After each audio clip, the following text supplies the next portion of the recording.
कि पूरे भारत में जो मुसलमान आपको देखने को मिलता है या जो हमारे बीच में रहता है, हमारे भी मित्र हैं, उनमें से किसी का डीएनए मुझे नहीं मिला अभी तक, और कोई ये दावा भी नहीं कर रहा कि उसके बाप दादा दादा के दादा किसी का भी रिश्ता उज्बेकिस्तान से आने वाले बाबर से और उसकी मां जो मंगोल की थी उससे था।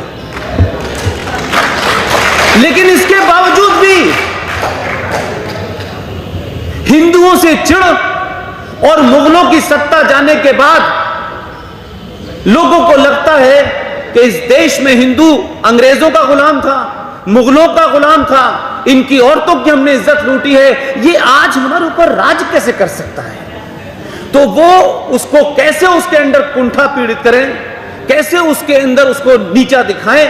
तो इन सब ने उज्बेकिस्तान से आने वाले बाबर से अपना रिश्ता जोड़ लिया है और इसी देश की सभ्यता से जुड़े, जिसको मोहम्मद इकबाल ने कहा कि इमाम हिंद है राम, उससे रिश्ता नहीं जोड़ना चाहते। इसलिए बाबरी मस्जिद का इशू होगा तो कहेंगे कि ये मस्जिद शहीद हुई है, बनेगी। वो ये बताने से भूल जाते हैं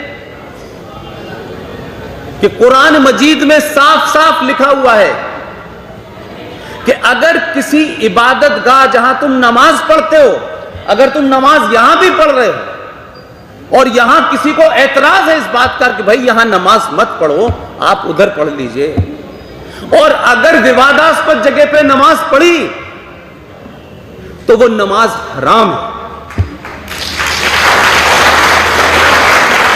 इसलिए मैंने कहा बाबरी मस्जिद का मामला हो, मथुरा का मामला हो, काशी का मामला हो, ये पॉलिटिकल इशू है मुसलमानों के लिए, लेकिन इस्लाम का रंग देकर के वो हिंदुओं से लड़ना चाहते हैं। इसलिए बाबर के सेनापति मीर बाकी की बनाई हुई उस मस्जिद जिस पे राम का एक टेंपल हुआ करता था, राम की जन्मस्थली हुआ करती थी, उस पे कोर्ट में भी जा रहे हैं। और कमाल की बात यह है कि उत्तर प्रदेश में एक दर्जा प्राप्त मंत्री, मेरे अलीगढ़ यूनिवर्सिटी का सीनियर जफरयाब जिलानी, कोर्ट में बहस करते करते जब ये कहता है तो मुझे बड़ा अफसोस ये होता है कि इस देश का हिंदू जो है वो कम से कम तर्क का जवाब तर्क से तो दे सकता है भाई।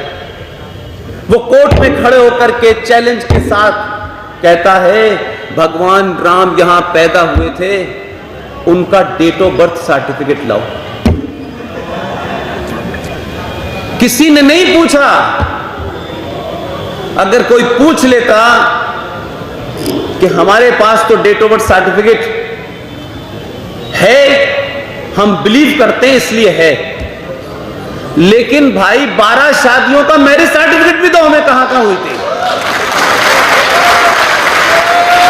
और ये भी बताओ कि हजरत बल में जो बाल रखा है वो कहां का है, कहां से आया, किसने लाया और ये किसका है कि नहीं है, ये भी सर्टिफिकेट दो इसका।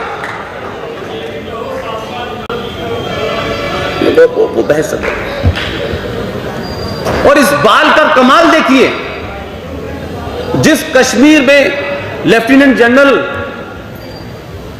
पीएस मेहता साहब देश के उन जनरल में से हैं जिनके पिताजी कश्मीर में थे, कर्नल होकर रिटायर हुए, आप भी कश्मीर के हैं, आपकी मां भी कश्मीर की हैं, और कश्मीर में 1 लाख की फौज को कमांड किया है, गली गली चप्पे चप्पे को जानते हैं। और जो ये बात कहेंगे उसको ध्यान से सुनिएगा। मैंने ये इसलिए रेफरेंस दिया कि उसी कश्मीर में मैंने पिछली बार भी ये कहा था 3 लाख लोगों को मार दिया, भगा दिया, रेप किया। उस पे इस देश के, मैं आज की बात नहीं कर रहा, मैं आज की बात नहीं कर रहा, उसमें इस देश के अंदर संसद से लेकर संसद के बाहर मैंने कोई चिंता नहीं देखी। लेकिन 27 दिसंबर 1963 को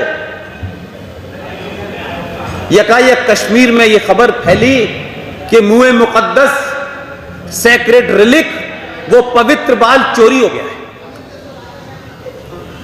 पूरा हाहाकार मचा। ये सब इतिहास में दर्ज है, कल की घटना है, ये 200 साल पुरानी नहीं है। 50,000 लोगों ने जो दंगा किया सड़क के ऊपर आकर के, भारत का प्रधानमंत्री जवाहरलाल नेहरू इतने चिंतित थे कि देश की सीबीआई चीफ को मौलिक को रातों रात भेजा बाई स्पेशल ट्रेन और कहा किसी तरीके से बाल को ढूंढो। वो 7, 8, 10 दिन तक वहां रहे, उन्होंने बड़ी इंक्वायरी की, लेकिन कमाल की बात यह है 1990 में 3 लाख कश्मीरी हिंदू पंडितों को आपने मार दिया, खुलेआम मार दिया। उनके वारिस, उनके बच्चे सड़क जो हैं दिल्ली की सड़कों पे घूम रहे हैं, फुटपाथ पे बैठे हुए हैं। इस देश के किसी प्रधानमंत्री ने नहीं कहा कि रोको जाकर के उसको, लेकिन बाल ढूंढने के लिए सीबीआई का चीफ गया। 1 महीने की मशक्कत के बाद बाल मिल गया, बाल मिल गया भाई जी। आप क्या कह रहे हैं समझा नहीं मेरी, मैं वहीं आ रहा। मैंने कहा पहली तो खबर यह है कि 3 लाख कश्मीरी पंडित जिन्हें मार दिया गया वो नहीं मिल रहे, इस देश की संसद उसके लिए नहीं हिल रही, प्रधानमंत्री नहीं हिल रहा, लेकिन बाल खो गया था। तो उस घटना का जिक्र मैं इसलिए कर रहा हूं कि आप इस देश में देखिए कि कैसे हमने सपोलों को पाला है और कैसे वो लोग आज आपको चैलेंज कर रहे हैं। उसकी वजह यह है कि उसमें गलती आपकी है, हमारे पूर्वजों की गलती है, जिसकी वजह से आज कश्मीर के अंदर लोग सीना चौड़ा करके कहते हैं कि कश्मीर हमारे बाप का है। जब वो बाल मिल गया और उस सीबीआई के चीफ मौलिक ने जब प्रधानमंत्री को रात में यह खबर दी कि साहब वो बाल मिल गया है, उसने अपनी किताब में लिखा है, उन्होंने कहा मौलिक तुमने कश्मीर को भारत से अलग होने से बचा लिया। 3 लाख कश्मीरी पंडित मरने से कश्मीर नहीं बचा, लेकिन अगर बाल खो जाता तो कश्मीर चला जाता। हम 3 लाख पंडितों से ज्यादा उस बाल की कीमत है भाई। उसी बार जब ये चर्चा हुई कि ये बाल तो मिल गया है, क्योंकि ये उसी मौलिक ने अपनी किताब में लिखा, लेकिन उसने कहा बाल तो मिल गया, लेकिन मुझे ये नहीं पता चला कि ये वही बाल है। ये मैं किस्सा इसलिए नहीं सुना रहा, मैं इसलिए सुना रहा हूं कि जब इस पे चर्चा चली और ये हुआ कि भाई इस बाल को कैसे ऑथेंटिकेट करें कि ये हजरत मोहम्मद साहब का ही बाल है, तो लोगों ने कहा इसका डीएनए कराया जाए। उनको no no no no no no, it is a matter of belief, it is a matter of faith. तो ये कहा कि इसके बारे में तो सिर्फ जो है सऊदी अरब से जो मौलवी आएंगे, यानी 632 में जो शख्स बेचारे मोहम्मद साहब की डेथ हुई थी, उनका बाल पहले तो कश्मीर कैसे पहुंचा और फिर जब वो खो गया, तो आप सोचिए 1963 और 632 के बीच की जरा दूरी नापिए। वो मौलाना साहब चार्टर प्लेन से आए और कमाल के मौलाना थे, पता नहीं अपने बच्चों को पहचान पाते नहीं पहचान पाते, बाल देख के कहा मोहम्मद साहब का है। इससे बड़ा फ्रॉड हो सकता है? कमाल है भाई।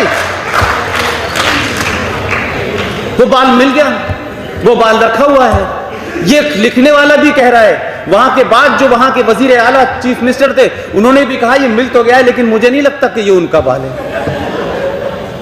लेकिन पूरे देश के लोग उसको पूज रहे हैं, खुद ही मुसलमान कह रहे हैं कि ये बाल है भी नहीं और है तो उनका है ये पता नहीं, उसके बावजूद भी पूछ रहे हैं। लेकिन हमसे पूछ रहे हैं कि ये जो राम सेतु बना है, भगवान राम श्रीलंका जब गए थे, सीता का हरण जब हो गया था, तो ये जो पुल की बात आप कहते हैं ये झूठ बकवास करते हैं, ऐसा कुछ नहीं है।